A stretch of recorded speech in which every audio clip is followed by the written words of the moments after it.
85 anyos na lola sa Vincent's Camarines Norte, pigbiliban huli sa tibay kaini sa pagtugtog nin accordion.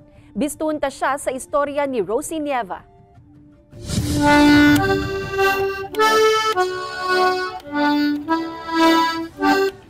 Pamilyar pa kamo sa instrumentong ini?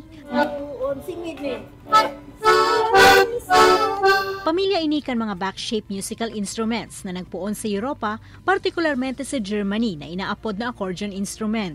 Minsan na lang kung makahiling nin araw ka ini sa rehiyon.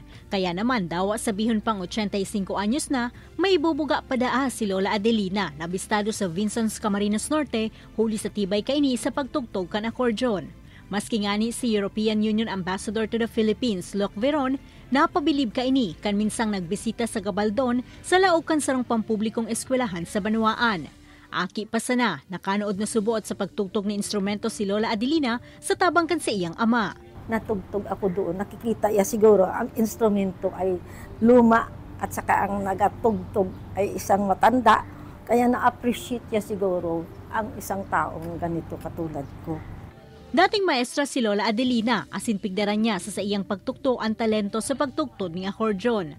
Mantang nagugurang na, ipapamana niya subot na nasambitan ng talento sa iyang 9 anyos na makuapo na si Caitlin. She helped me practice a lot with this accordion. The accordion's very special. I never seen any other instrument like this. Aminado man ang Municipal Tourism and Heritage Office na si Lola Adelina asinan makuwapo kaining si Caitlin ang bistadong nagtutugtog ka na sambitan ng instrumento sa indang Banwaan kaya yaonan sa indang labing pag-omo sa mga ini.